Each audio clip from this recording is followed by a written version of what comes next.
Update. Am I the a-hole for stopping paying my ex's bills? Original post. My ex and I split up about 3 years ago.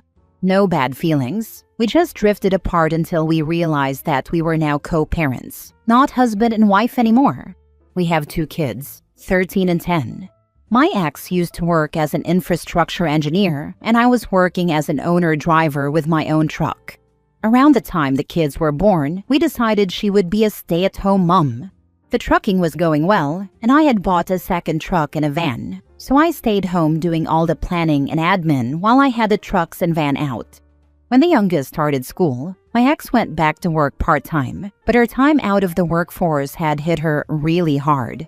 She needed to relearn a lot and basically couldn't get back in at her previous level. She had to pretty much start over.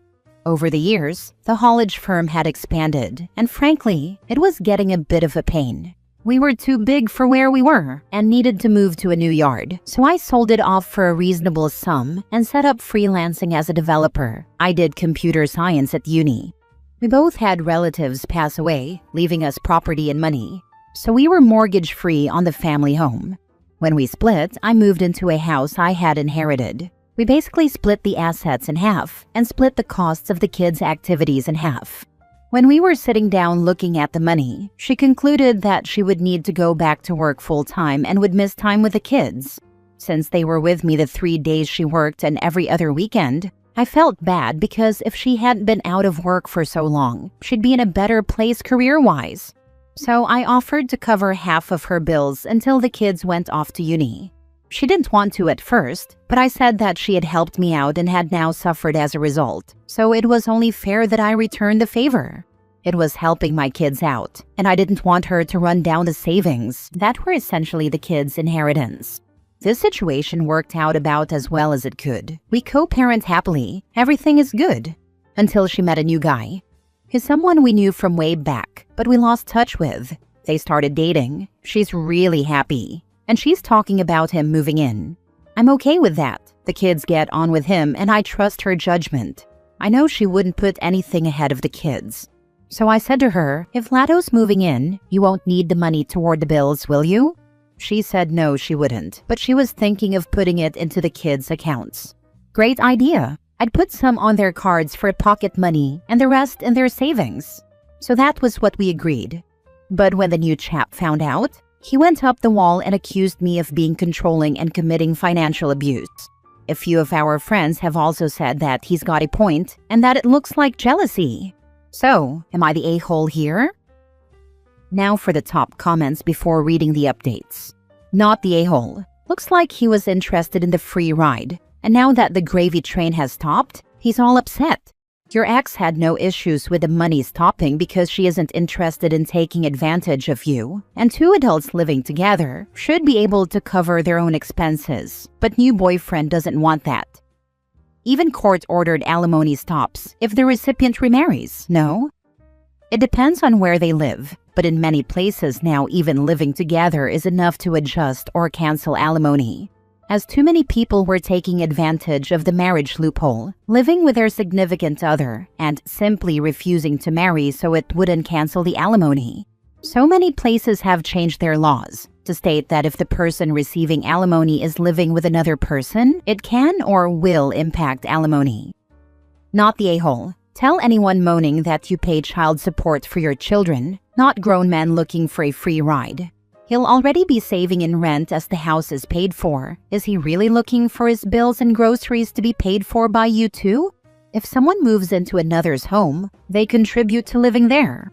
That said, contribute too. Not pay half as your kids are eating the food and running up the utility bills. Agree with you except for the last part. It seems the kids live with OP about half the time, so I do not see why he would have to pay for food or utilities, unless the ex also pays for similar costs made at OP's house, which I assume she does not. Because my ex spent so long out of the workforce, she basically had to start over at the bottom, and it was a rough market post-COVID for network technicians. It was a choice of 3 days a week with good balance of time with the kids, but very tight budgets. Watching every penny, no treats kind of thing, versus 5 days a week. All that good stuff but not much time with the kids. so I offered to cover some of the bills so that she could stay part-time. And you know what? As far as I'm concerned, it's money well spent. I think it was a nice thing to do. I don't understand why the boyfriend can't chip in for lodging, food, etc. It's starting to look like he didn't want to. Apparently, he was getting evicted and hadn't told my ex. My best mate reckons once he was in and settled, he'd get laid off. Edit/mini update. We have joint 50-50 custody of the kids, so I have no actual obligation to be paying anything.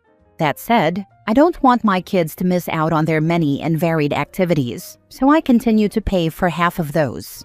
Likewise, I offered the extra money to help with bills because I wanted my kids to benefit from time with both parents and to not have to live in a house where money was a worry. Some have mentioned the division of assets from inheritance and the sale of my business. These are mostly locked away in long-term investments, so they aren't readily available. We were perhaps unwise in doing this, but we saw it as the kids' inheritance. My ex would rather have worked more than dipped into that money for living costs. The ex came round for a cup of tea and a chat. It seems that Lado was indeed thinking she was his meal ticket. Apparently, he had suggested moving in, but had not told her that his landlord was ending his tenancy with a Section 21 to sell the property. When she started discussing money and his contribution, he asked why, since I was paying for the kids. So she told him that if he was living there, he needed to chip in, and that if he moved in, she couldn't keep asking me for money. She's upset, and I think that's going to be over.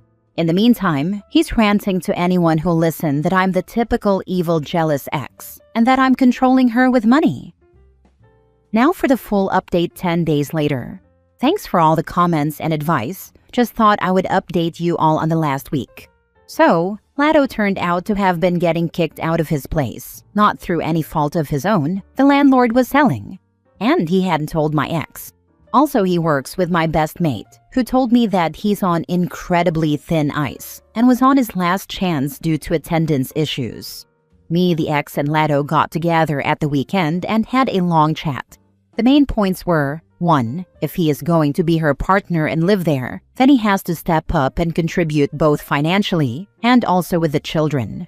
2. As regards the bills, both my ex and I had the expectation that another adult in the house would be contributing, meaning that bill money from me would be superfluous.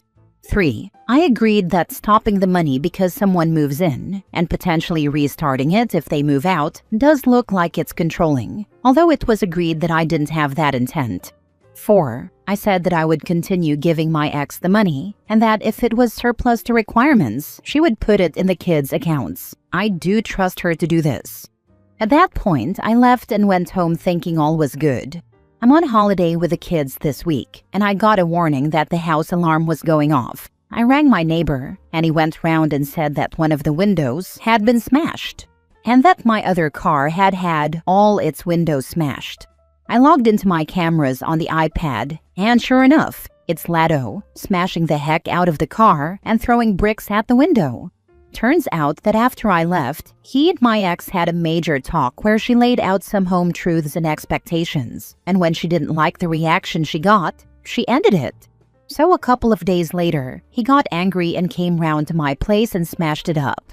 I obviously reported it to the police. With me being away, they spoke to me over the phone and asked me to send all the footage and a statement, and they'd speak to him that day. Turns out he got stopped on the way back from mine, was over the limit, and was sleeping it off in custody before he could be charged. Edit. I've seen a couple of comments about how I need to speak to my ex and tell her to be more careful. I 100% trust her judgment in who comes into the kids' lives. I was just as surprised by him as she was, and like most people, she's capable of learning from experience. Also, another edit, the Glaziers have been back out. Owe the lady next door big time for all the help she's been. And apparently the total bill just for the house is going to be about £7,000. That's not counting the car, which is an old Rover I was restoring, so I've no idea how much that will cost. Here's wishing Lado all the health, happiness, and success that he deserves. With him being locked up, he will for sure lose the job he was on thin ice at because of attendance. Though I guess if he goes to prison for destruction of property and not being able to pay for the damage, at least he'll have a roof over his head and 3 meals per day. This is Britain. He'll get fined, at most a low-level community order. He'll lose the job anyway because he will certainly be banned from driving. Some people just can't help themselves from self-sabotaging. I've got some sympathy to a certain extent because he suffers really badly with PTSD from when he was in Iraq for Operation Telic. But I was there too, and it's like, dude, we're all suffering, but you have to do something to help yourself, and he never has. Sounds like X's judgment might not be all that you thought it was.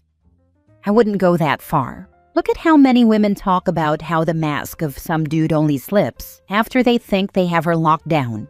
I volunteer with abuse victims, and it's super common that everyone around the abuser thinks they are a great person until they themselves see the mask slip. He's one of these people that always manages to charm people. I think he's some sort of sociopath or narcissist. One question: why not just stay together and make life cheaper in these times? It seems co-parenting or cohabitating would be cheaper and better for the kids, even if you slept in different rooms. I get that neither would have total privacy. You two seem in your writing to get along so well. The short version is that we ended up being roommates that were looking after kids instead of husband and wife. We went to couples counseling and all that, and we came to the conclusion that it was too late for us as a couple, but we would still salvage the co-parenting, which after a lot of hard work we're managing. Next story. Am I the a-hole for breaking up with my girlfriend after she became a stripper? I, 20 male, just broke up with my girlfriend, 21 female, and now I'm kind of wondering if I handled it wrong. We were together for almost a year. Everything was chill. We got along great, barely fought, and I really thought we were solid. Then a couple of weeks ago, she told me she got a new job as a stripper. At first I thought she was joking, but she was serious. She said she needed money and didn't want to keep working retail because the hours sucked and the pay was trash. I get it, she has bills, but I just didn't expect that to be the job she'd pick. She said it was just dancing, nothing extra, and that it was good money.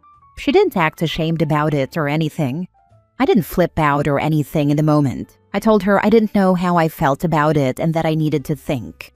She told me it's her body, her job, and she's not doing anything wrong, which, yeah, fair. But honestly, I couldn't get past it.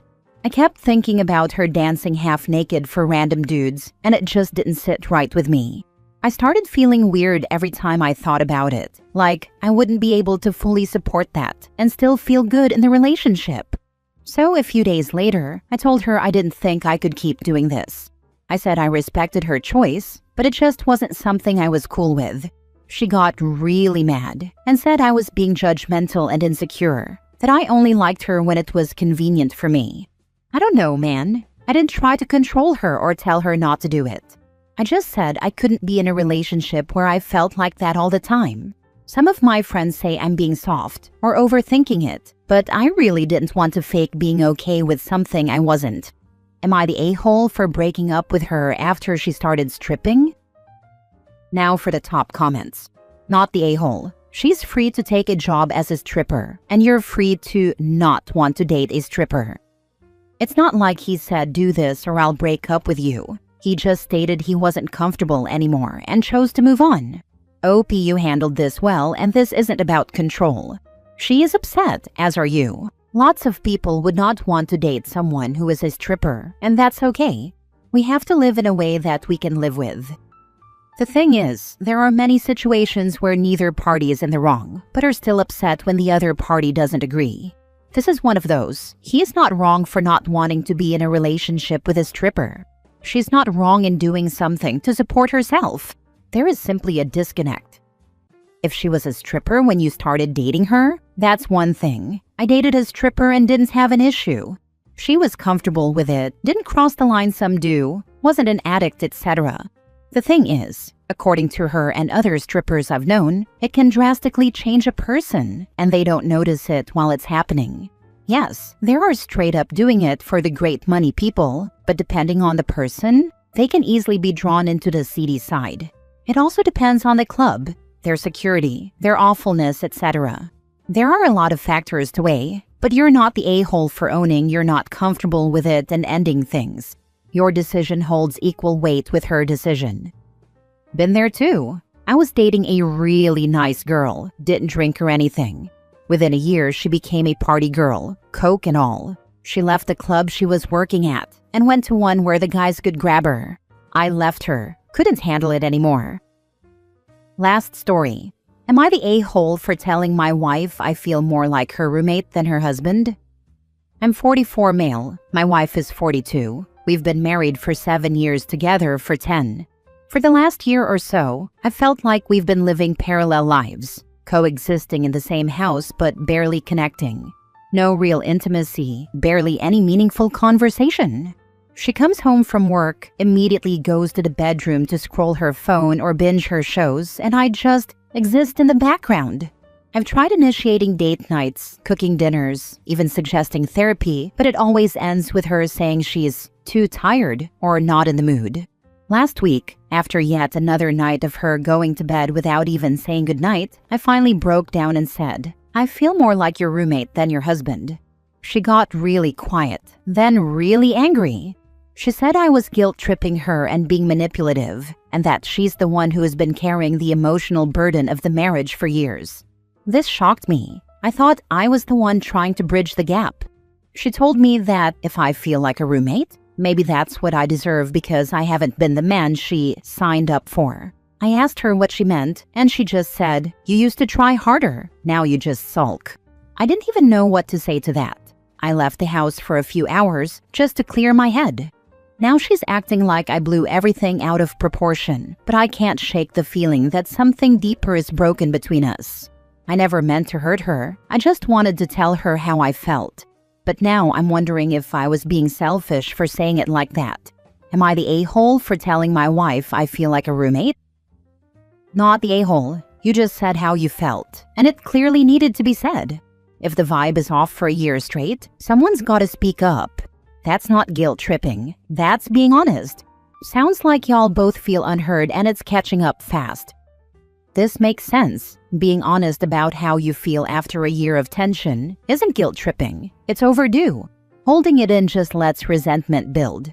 At least OP is trying to have a real conversation instead of pretending everything's fine. Nah man, not the a-hole.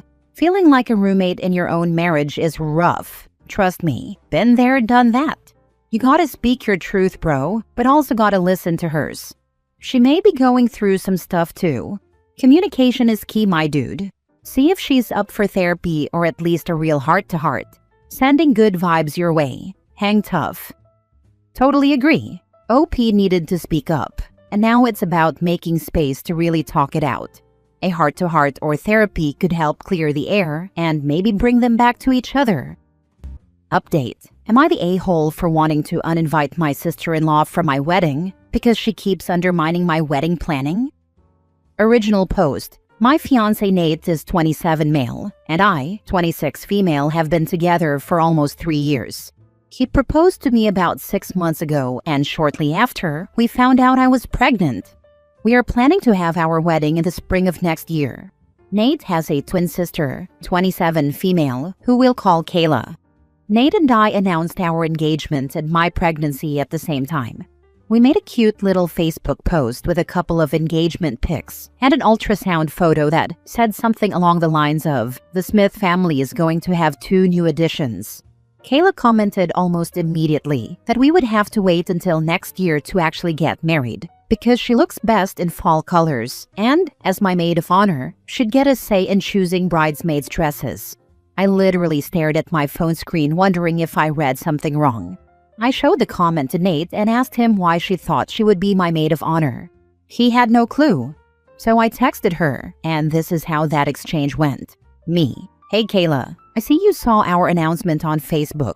Thank you for being ready to step up for me, but we haven't started working out wedding logistics yet. And I haven't picked my bridesmaids, much less my maid of honor. Once we have more details of the wedding worked out, we'll let you know." Kayla. "Well, you don't have to choose a maid of honor anymore. I'm your maid of honor." Me. "I don't understand. I never asked you to be." Kayla. "You don't have to ask. That's what makes me such a good sister. Me, I'm sorry, you are not my maid of honor. Kayla, we'll see about that. I showed these messages to Nate, who said he would deal with it. I have no idea what the extent of their conversation was, but Kayla never brought up being my maid of honor again. She just reared her ugly attitude in different ways. As of now, Nate and I have booked the venues, caterer, the florals, decorations, and the DJ already. A couple of months ago, I invited mine and Nate's mothers, along with my sister Sam, who I asked to be my maid of honor, to do some dress shopping. Kayla found out from her mom and invited herself to tag along. We started by looking for a dress for Sam. I wanted my bridesmaids in a pretty pastel yellow, but Sam's is going to be more golden. Kayla would not shut up about how yellow is such an ugly color, and that I should go with pink or blue instead. She even grabbed a bunch of pink and blue dresses to try on herself. I tried my best to ignore her while her mother entertained her bizarre ideas. Sam and my mother were making constant comments about how it's my wedding, and if Kayla isn't going to be helpful, she should just leave. Unfortunately, she didn't, and I am too nice to kick her out in front of my mother-in-law, who I already have a strained relationship with. Our mothers were able to shop for their dresses with little interference from Kayla, but as soon as I started trying things on, she had all sorts of things to say.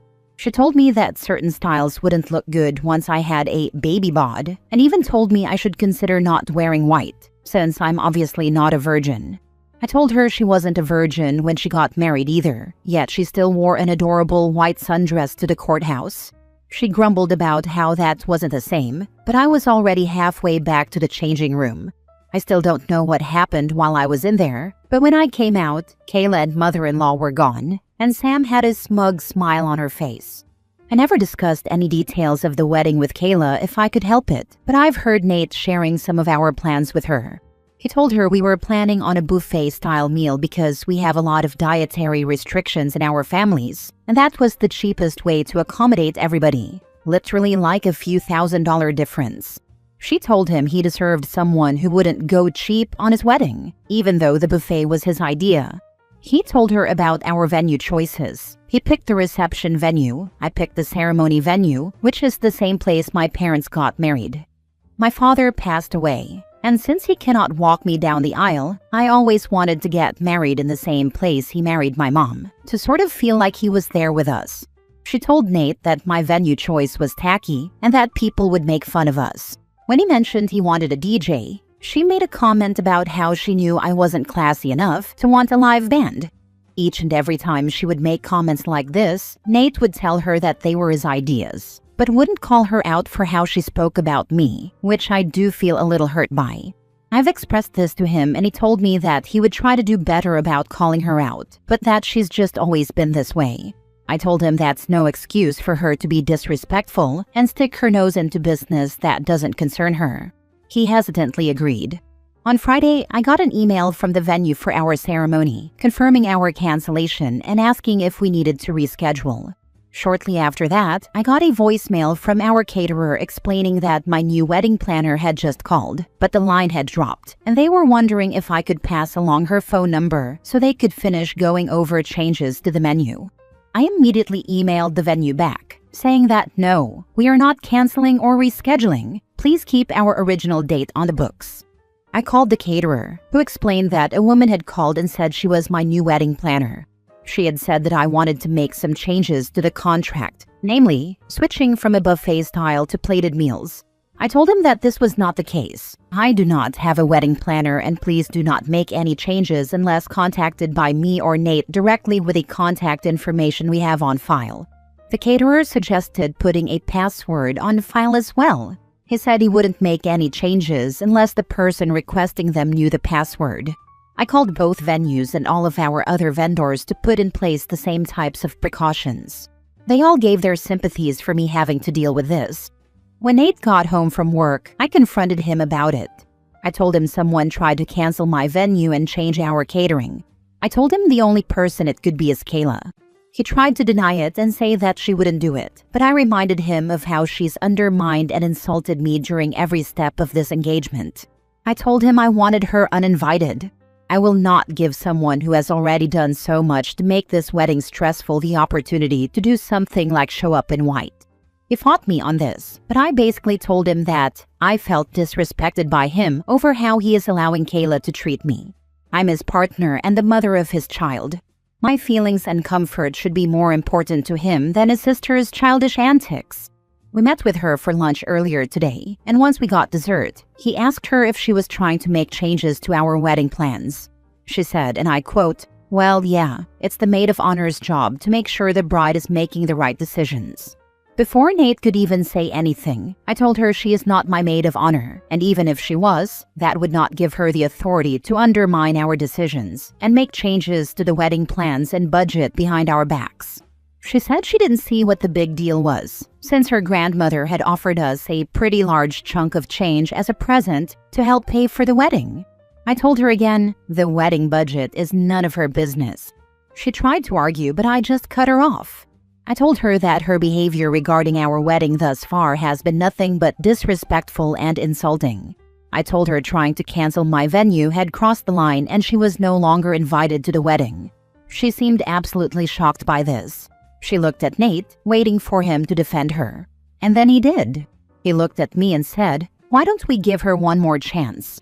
I asked if he was kidding. He said no, that Kayla was only doing what she thought was best for us, and now that we've told her that it wasn't okay, we should give her a chance to correct her behavior. I didn't even respond. I just got up and left. I went and got in my car and drove home, thinking to myself, if he wanted to side with his sister, then he could rely on her to get home. I ignored him trying to get a hold of me. Once at home, I packed a small bag and left for Sam's house. I told her everything, and she told me I could stay as long as I needed to. But now she's at work for the night, and that's where I am now, trying to process what just happened, trying to figure out when I became second place in Nate's life, trying to figure out if there's any way to fix what he just broke in me. He keeps switching between asking where I am, telling me he didn't think this was that big of a deal, and apologizing and asking me to come home and talk. I don't feel ready to talk to him just yet. I'm still too upset, and I feel like I'll do or say something I will regret, like call off the wedding altogether. I just told all my vendors that we aren't canceling the wedding, but right now I kind of want to. I don't know if it's my hormones making me feel crazy or if I'm valid in how hurt I'm feeling. I just don't know what to do or what to think. So, am I the a-hole for not wanting to give her a second chance? Or is my fiancé right that she deserves a chance to prove herself before she's uninvited from the wedding altogether? Now for the top comments before reading the update.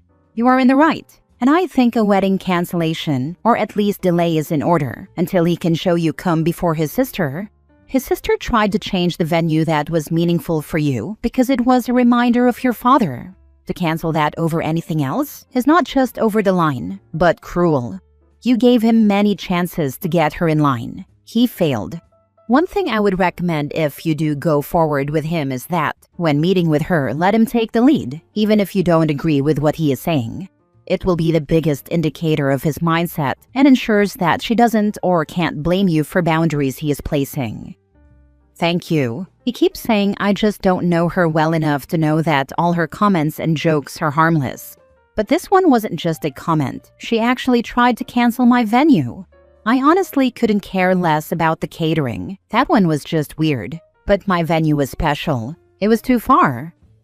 Cancel the wedding and let Nate go back to Alabama. Heh, this comment made me cackle. Thank you for the laugh. Now for the update. First of all, I just wanted to say thank you to everyone who read my original post and offered their judgments and advice. Writing this out really helped me process what I was feeling, and hearing that I wasn't overreacting or just being hormonal from people who are removed from the situation was very comforting. I read every single comment, and there is no way to express how much all the kind words meant to me. There were lots and lots of comments asking for an update, but I wanted to wait until after I had talked to Nate. So I spent last night at Sam's house and mostly ignored Nate's texts and calls. Kayla texted me once, also telling me not to let my hormones make me irrational. I just blocked her, but someone advised me to unblock her and just silence her notifications. So if she escalates, I could maybe use it in court for my custody case. I did unblock her earlier today, and I'm glad I did, but we'll get there. I replied to Nate at one point last night, telling him that I was safe and at Sam's house and that I would be home tomorrow, today, after work to talk about everything. I expressed again that I was feeling really hurt about not being heard or backed up by him and that I needed time to decide what I wanted to do. He asked what I meant by that, if I meant canceling the wedding altogether. I told him that is exactly what I was considering. His reply, "Don't let your hormones make you do something irrational. We'll talk tomorrow." Anyone else want to take a guess as to where he got that line? That just about made my decision for me. I didn't reply, not even when he texted me, "Good night, I love you." Instead, before I went to bed for the night, I sent him a link to my post and told him to read through it before we talk. Someone said he probably sent it to Kayla too. If she did read it, she hasn't commented, and if she texted me about it, it was while I had her blocked. This morning I called in to work and had breakfast with Sam. She gave me the number of a family lawyer that her friend used for his custody case. I spoke to the assistant, explained my situation, and luckily, she had a slot open after lunch for an initial consult. So I took a shower and basically just kept reading through the comments on my post until it was time to talk to her. I told the lawyer exactly why I am leaving Nate and how I am terrified of how his sister would influence him with our baby. I don't trust him not to be influenced by Kayla or to have our baby's best interests in mind, so I want to fight for sole custody and supervised visitation. I told her if possible, I want to include something that restricts Kayla from having any contact with my child. I am already mentally preparing to have to fight Nate in court because I know he will not agree to any of this. My lawyer told me that while my concerns are valid, it may be difficult to convince a judge to put a contact restriction in the custody order based on family drama alone. She advised me to document everything Kayla has done and anything moving forward so we can present it to the judge if and when we end up in court. She gave me a list of things to think about, like if I want Nate to get any custody at all or just visitation, how I want to handle things like medical care or education for my child, and whether I want to put communication restrictions in place, like only talking over text. Lots of things I never would have thought of, and never thought I would have to think of. We were supposed to do all of this together. She told me to take a few days to gather my thoughts and decide on what I want. I scheduled an in-person meeting for this Friday to go over everything. Hopefully, I will have my mind straight by then, but if anyone has any advice on what to put in these custody papers, I'm all ears. After the phone call with my lawyer, I checked some more comments and then took a much-needed nap. When I woke up, I had a text from Nate asking what time I would be off work so he could have dinner ready for me when I got home. I told him I would be there around 5, but if Kayla is there, I will be turning around and leaving without a word. I then asked him if he read the post I sent him. He said, "I did, but I would rather talk to you than read you bash me and my sister on the internet with a bunch of strangers." Don't worry, I told Kayla she's not welcome. This pissed me off beyond belief. Clearly, he either didn't read the post or still doesn't realize how truly in the wrong they are here. Either way, I lost all motivation to try and talk to work things out. I'm just done. I texted him, "Don't worry about dinner. All I will be doing is gathering some more things and dropping off my lawyer's contact info. There's nothing more for us to discuss." He asked what I meant, what lawyer, and told me he's been waiting to talk about this. All I said was, fine. Sam wished me luck before I left and assured me I was welcome back once we were done talking. I told her I absolutely would be back and thanked her for everything so far. Then, I stopped and got one of those boba refreshers from Starbucks to calm my nerves before I went home. When I got home, Nate had dinner ready, just like he said. I ignored him and just went straight to our room to pack up some more of my clothes and toiletries. He tried asking me if I really wasn't going to talk to him, but I just ignored him for the time being. Just seeing his face made my anger flare up, and I wanted to be smart about our discussion. After a while, he gave up and just went to eat in the dining room. When I was finished, I went and sat with him at the table but didn't touch any of the food. I started a voice memo on my phone before I said, "Go ahead." He looked at me all confused, so I told him he was the one who wanted to talk and must have so much to say. So, go ahead. He stumbled over his words for a while but ultimately started off with an apology, trying to tell me he didn't realize I was so upset with Kayla's behavior. I asked him if he remembered how hard I cried after I got home from dress shopping because of her comments about my choices and my body. If he remembered having to talk to her about not being my maid of honor. If he remembered our conversation just a few days ago, where I told him canceling my venue that held so much sentiment to me was way too far over the line. He said he did each time and tried to add a but to argue, but I just cut him off with my next example. I told him that after all of that, he 100% should have known I was beyond done with her BS. I told him I was so hurt and angry that I wanted her uninvited, but he wanted to give her another chance? To what? Cancel our DJ and book a live band? Dye my dress red or show up in white herself? He told me she would never do that. I told him he told me she would never cancel my venue, but then she admitted to it in front of our faces. I told him I don't trust his opinion on his sister, and that he is just as delusional as she is if he thinks she will change. I asked him why he even told her so many details of our wedding anyway. Why does her opinion on our wedding even matter? He tried to tell me that because Kayla didn't get to have a real wedding when she got married, she was just a little too excited about ours.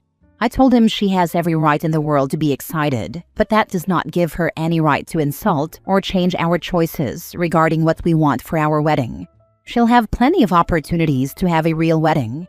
If she could stop for 2 seconds and take her nose out of our wedding business, she could go out and find a man or woman to marry herself, poor soul whoever that may be. I asked him, what's next? She gets to name our baby since she lost her own? The look on his face made my stomach feel hollow. He told me, and I quote, "Actually, Kayla does have a few ideas for what we could name our daughter." Daughter? Side note, I had mentioned in a comment previously that we were waiting to be surprised about the gender of our baby. We were discussing baby names and had settled on the top 3 for each gender. We agreed to keep them to ourselves until the baby is born. I asked if he said daughter, and he looked like a deer caught in headlights. He backtracked, but I pressed the issue. I asked him flat out if he knows the gender of our baby. He hesitated, but ultimately confessed to remembering that I filled out an information release form at my first OB visit. So he called the office and asked them for the results of our gender scan, claiming that we changed our minds, and he was going to do a reveal for me. I feel absolutely sick and violated. I asked him what the heck was he thinking. He said Kayla was feeling left out since Sam was planning my baby shower and not including her, and that she just couldn't wait to find out. I demanded he tell me everything. What else has he gone behind my back to do? Did he give her the idea to pretend to be our wedding planner? Was he the one that had her cancel my venue and change our catering? He tried to tell me no, of course not. She did that on her own, but I could just tell that he was lying. He absolutely put her up to all of this. At that point, I didn't even care why he did it. It's clear that none of our decisions will ever actually be ours. He will always do whatever the heck he wants to and get Kayla to back him up. I don't even want to think about how many of our decisions in the past were completely undermined and changed by these two. I asked him if Kayla came to him and told him everything I'm telling him, that she doesn't feel supported by her partner, that her partner went behind her back to learn the gender of their baby without her, that her partner was retroactively changing every decision they had agreed upon, that her partner was letting their sibling bully her relentlessly. What would he say to her? He didn't have a response, and honestly, if he did, I didn't want to hear it anymore. I knew the answer. I told him that, as the woman who is supposed to be his wife, me and the baby I am carrying should be his top priority, not his twin sister. I said him going behind my back like this for something as important as the gender of our baby is absolutely unforgivable. There is nothing that he can say or do to fix this now. I told him I will no longer be marrying him, but it's up to him if he wants to cancel all the vendors. I said, "You're more than welcome to use it all to marry Kayla, seeing as she's the one you obviously care the most about."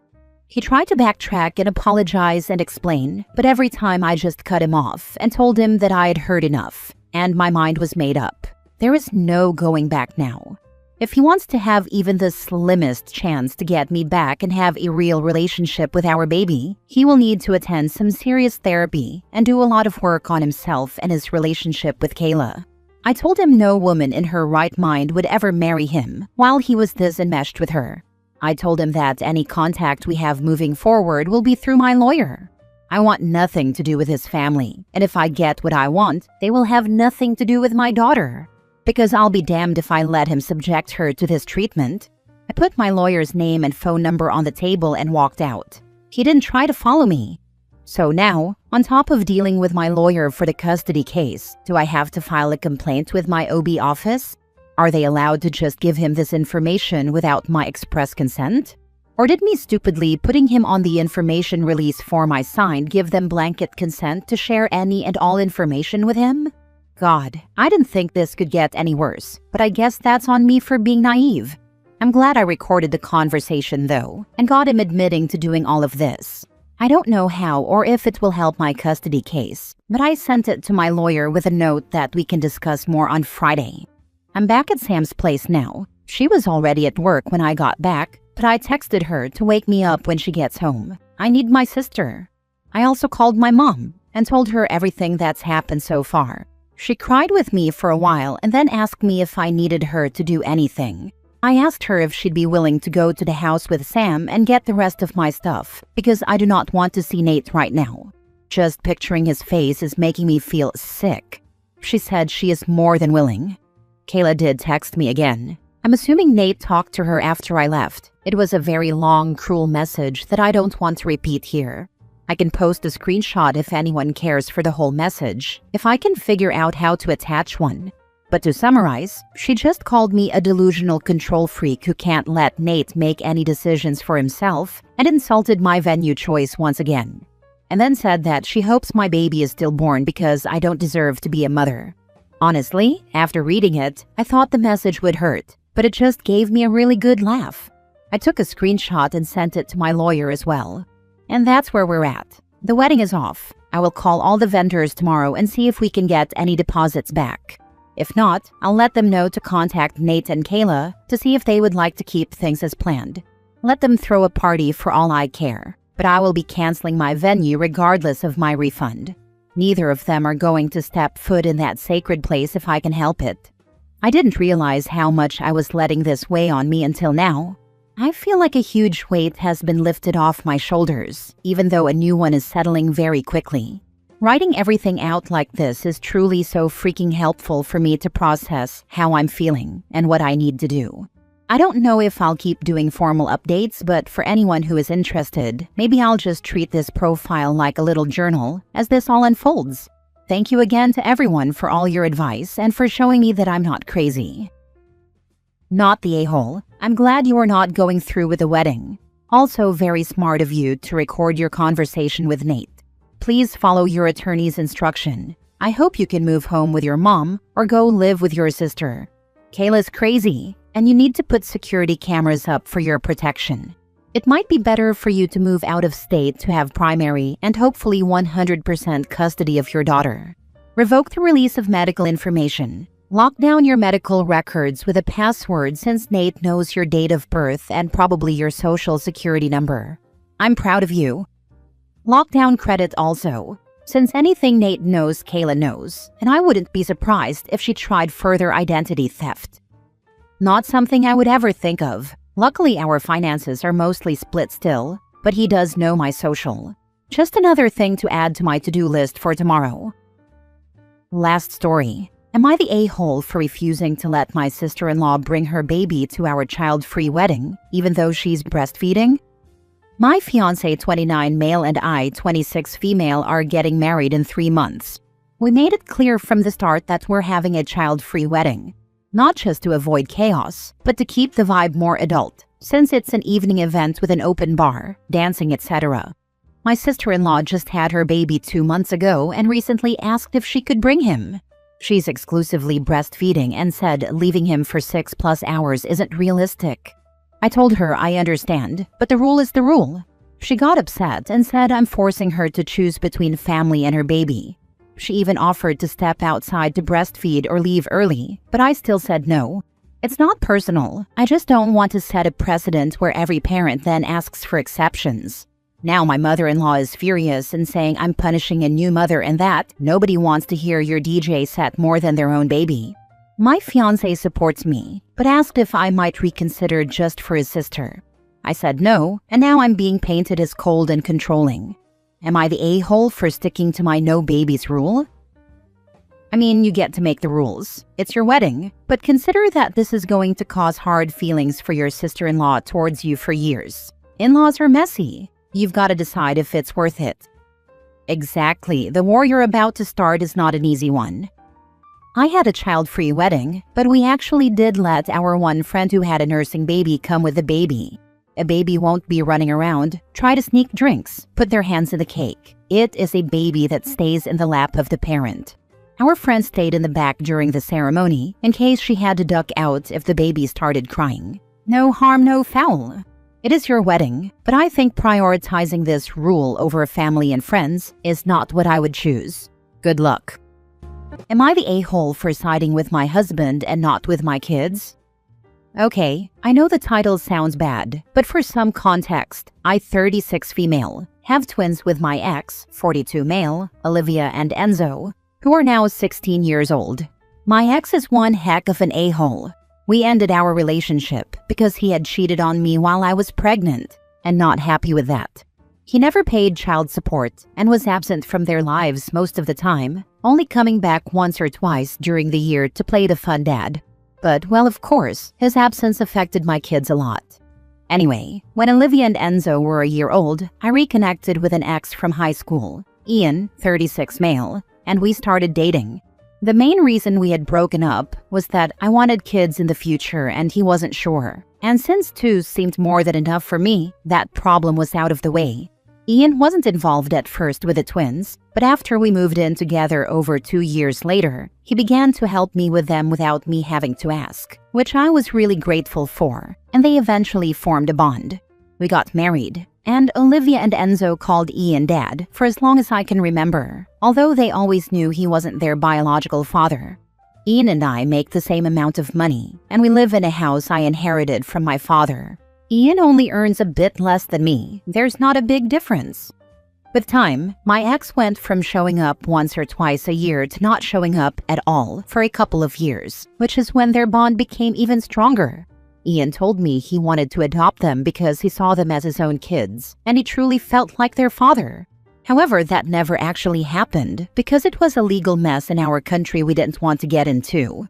Now, last year and out of the blue, my ex showed up again, claiming to be a different man now and wanting to rekindle their relationship.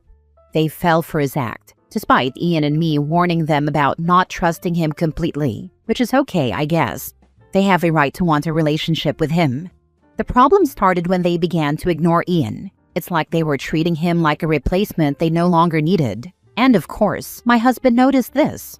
One night, it escalated because they were having a really dumb fight. That started because Enzo had not cleaned the kitchen after cooking.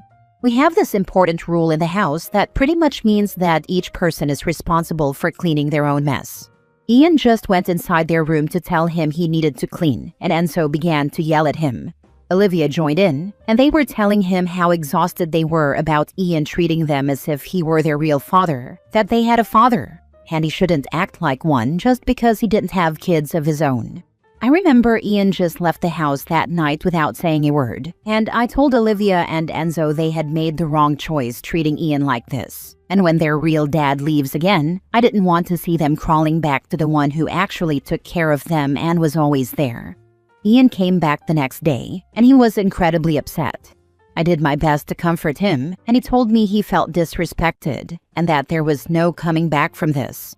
It was hard to hear, but I told him that if he no longer wanted to be involved in the twins' lives, I wouldn't be angry at him. He cried a lot that night and cried himself to sleep during the next few days. It was awful to see him like this, and I couldn't do anything but try to comfort him. I tried to talk to my kids to tell them they really needed to apologize, but they refused completely, saying they had a dad and didn't need him. It made me question what kind of kids I raised. As predicted, from one day to the next, their biological dad left the city and never called Olivia or Enzo again. When they realized what had happened, they were devastated. I was there for them, but it shocked me how they wanted to pretend everything was okay between them and Ian, calling him dad again. Ian simply told them he was not their dad and would clearly never be. This has been going on for a while. They were thinking Ian would change his mind eventually and forgive them, but that has not happened. As a last card, they came to me and told me to speak to Ian, and I told them we had talked many times, and it was clear Ian would no longer be involved in their lives, which is what they wanted anyway. So I don't know what the problem was. They were shocked by my response and kept trying to convince me, but I made it clear that my husband is human with feelings, not a wallet and a replacement for the pathetic man they like to call real dad, and that if they thought they could disrespect people who care for them without any consequences, then they were very, very wrong. I told them there was no going back from this, that things would not be the same, and they had themselves to blame for that. They shouldn't have taken for granted a person who was always there for them. They went crying to my mom after that, and she told me she understood why I was upset with them, but couldn't side with my husband in this, that they are kids who made a mistake and deserve a second chance, and I should try to solve things. And to be honest, I don't think I can. I love my kids and they will always be my priority, and this has not changed my love for them. But I also love my husband, and he's such a great man, who stepped up when he didn't have an obligation and was such a support for me and for the kids. He was the father they never had for so long, and even if I try, I don't think I'm even close to knowing the amount of pain that can be caused by having the kids you raised as your own for years tell you you're not their real dad and treat you as literal trash. As much as I want them to make up, I know my husband is so hurt, and they caused that. Over what? A man they had seen barely 7 times in their whole life? Ian is now convinced that Enzo and Olivia don't love him and only saw him as a replacement, and he thinks that if their real dad ever shows up again, they would treat him like crap again. And well, although I don't think my kids would do that, I know he has every right to feel that way. If Ian no longer feels comfortable being involved in my kids' lives, then I don't think I can contradict him. They just broke the relationship. Ian is usually a pretty reasonable man, and he has thought a lot about this, so I know that he's sure about his choice. I know he has been crushed by this, and now he wants us to have a kid, but I have told him no because I believe he just wants to replace Olivia and Enzo. Despite respecting my husband's decision, I don't want my kids to lose the man they've seen as their father ever since they can remember. I know it's going to crush them and it will affect them even more in the future. And sometimes I wonder if I should listen to my mom and try to talk Ian into trying to repair their relationship. But I don't know. Am I the a-hole? Now for the comments. I feel like y'all, you and your husband, are forgetting these are children. You're being super immature. Children learn things on their own. Yes, they were wrong for how they treated Ian, but they're kids. You're acting like they're in their 30s and man's this decision. Their frontal lobes aren't even fully formed. Parenting is supposed to be about unconditional love and support. Instead of rejecting them to teach them a lesson, why don't you act like the adult in the room and have a conversation with them like people and explaining your side so they can also explain theirs? You're the a-hole because you're an adult. They're 16 years old, only 2 weeks away from turning 17. Treating this as some dumb mistake kids do surely won't be a mistake I make. What they did was terrible, and they still haven't actually tried to mend things, haven't even apologized yet. With the logic of teenagers do dumb things, you cannot justify much, and this definitely isn't one of those things. Wow, your ex and Ian are all a-holes here. Those poor kids. They are teenagers, going through very complex and tough situation with bio dad, and the only adults they can rely on both abandoned them. You're the adults and you're acting like petty little toddlers. My God, yes, 100%, you're the a-hole. I'm not abandoning them. I just won't let them treat my husband as a replacement.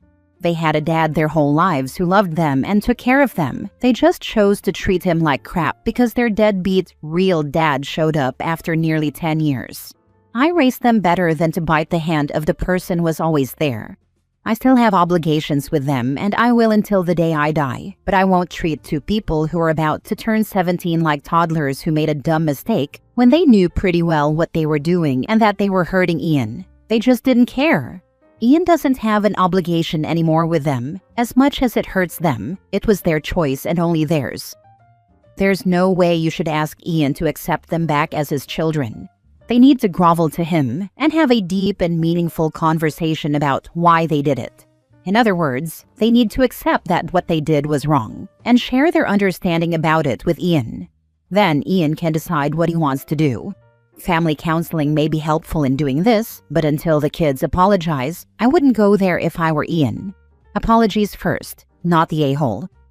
I have talked to him about that possibility of counseling, but he rejected immediately.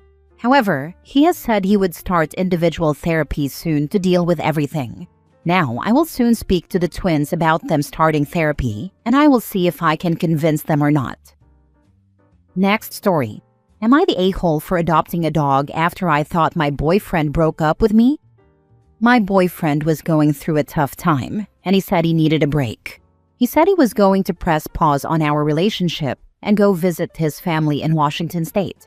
I asked how you pause a relationship because I don't understand how that works. He said he needed some time to work on himself and asked me to respect that. After he left, I reached out to him a few times via text, asking him to let me know he arrived safely and to say hi to his mom for me. I received no response. I tried to call and left a message asking if he had broken up with me. I came to the conclusion that he'd ghosted me, and my friends agreed. I was bummed, and my best friend recommended I find something like a new hobby or a new show to watch that wouldn't make me think of my boyfriend. I decided to get a dog. My boyfriend is horribly allergic to pet dander, so I never even considered getting a pet. However, since he broke up with me, I decided to get one. He's a senior dog from the shelter that needed rescuing. He's low energy and likes to lay with his head in my lap while I read, work, or watch TV. After 6 weeks away, my boyfriend texted me that he was back and coming over tomorrow, which was yesterday, so we could talk. I was shocked and texted him back asking what he was talking about. He said he was back and ready to unpause our relationship. He said he would talk to me about everything the next day. I texted back asking what relationship. He didn't answer. Yesterday he showed up and told me he had done a lot of self-examination and was ready to move forward on his life path. He even wanted to talk about moving in together. Then he saw my dog and started freaking out. He asked me how I could get a dog when I know how sick he gets. I told him that since he broke up with me, I didn't think it mattered. He said he didn't break up with me. I said he ghosted me. He said he communicated with me, telling me he was pressing pause and visiting family. I said not answering texts is ghosting. We argued in circles, and then he said he had to leave because he was getting an allergic reaction, even though he was standing in the doorway, not inside. I feel like he broke up with me, and it was okay that I got a dog. He says that he never did, and therefore it's a horrible act of disregard to have gotten a dog. Which of us is right? My best friend said I should break up with him because he's a jerk. I don't think I should have to break up with someone that already broke up with me. If I break up with him, I'm basically agreeing with him that he didn't break up with me, and therefore I was an a-hole for getting the dog, right? Which of us is right? Do the semantics actually matter? 6 weeks of no contact, and he just decides to magically show up again, and he thinks you should have unpaused your life just because he said so? Block him and move on. He does not have any right to disappear without communication, reappear as if nothing happened, and expect you to be okay with it. I'm willing to bet good money that if you accept this behavior once, it will become reoccurring for the rest of your relationship and life. Nobody has time for that nonsense, not the a-hole. Exactly. Relationships don't work on one person's timelines. You can't hit pause, vanish for 6 weeks, then act shocked that life moved on. She got clarity and a dog. He can keep his nonsense. You can hit pause if both people agree to it. Relationships don't involve unilateral decision-making, but breaking up does. He has a right to press pause. You have a right to press stop. Who cares who broke up with who? You are over. It's that simple. Also, he didn't live with you. You don't owe him not having a pet. 6 weeks is also a very long time. Either he was cheating or in rehab of some form. A normal break from life is a few days, maybe a week. And you still answer your partner. 6 weeks of 0 answers is ghosting. I care. I didn't want to break up with him, but he cut me off. And to me that signifies not being in a relationship anymore. But if he's saying he didn't break up with me and I have to break up with him, it feels like he's forcing me to do his dirty work. It's like my boss saying, I'm not firing you because I don't want to pay unemployment, so you have to quit. You can't do that. It isn't fair. Last story. Am I the a-hole? Didn't invite my best friend's kids to our annual beach trip because they, the parents, never clean up after themselves. And have 2 kids that kind of ruin the whole vibe. Now half of the other friends that did get an invite are mad at me. It's my family's beach house. My parents have a beach house in Florida, and for the past 5 to 6 years, I've invited my best friends for a week every summer. It's completely free for them, except for splitting food for the house. We take turns going to the grocery store. Only one of my friends has kids, but I've invited his whole family every year in the past, so his wife and kids don't have to be left out. Well, each year they don't clean up after themselves. They don't put their dishes away after they eat. They are the only ones that track sand in the house. They don't help clean up their rooms or do laundry before they leave. They always have an excuse about why they have to get on the road early in the morning. And when it's their turn to go to the grocery store, they buy the cheapest stuff possible, like store-brand hot dogs and chips. Keep in mind, there are 4 of them, and they are gladly eating everyone else's food the rest of the week. They let their kids run absolutely wild through the house, and Cheetos and Cheerios are friggin' everywhere, like in the cracks of the sofas and chairs, in the bed sheets. It's a friggin' mess. Last year, the kids sprayed the hose on all of our cars, and it left water spots that still haven't come off. The wife also kind of ruins the whole vibe because she makes us wait to go do things, saying things like, "Oh, I just put the kids down for a nap. Can you all wait 1 to 2 hours to go out so I can join?" I've slowly but surely gotten sick of it, but a year goes by and I forget how mad I was each time I re-invite everyone. But this year, I texted my friend and told him, "Hey, thinking it will be a husband and wife thing this year if you all need a break from the kids." Was kind of hoping his wife wouldn't be able to make it either, honestly. When he's by himself, he is way better in all ways. All my other friends and their wives that get an invite help me clean up. They put their dishes away after they eat, they help strip the beds and do laundry before they leave. They also help clean up after this guy's kids before they leave. They are all super appreciative and make me feel like I'd easily invite them again without hesitation. The problem is that, now this dude's wife has been side texting the other friend saying, "I can't afford a nanny for a week and my parents are sick, and we don't trust his parents. Guess we just aren't going this year." Now half of my friends are still on my side saying, "Yeah, this will be more fun for everyone," while the other half is trying to convince me to let the kids come, saying, "Oh man, that's just how they are. They don't expect us to clean up when we go out on their boat or visit them. We'll help clean up again." I'm sticking to my guns for now. Am I being an a-hole here? Now for the top comments.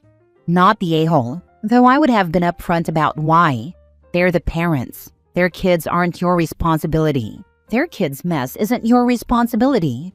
The parents should be teaching their kids to be good guests. Or I would have even lied a bit better and say your family wants it to be a child-free vacation spot and that's that.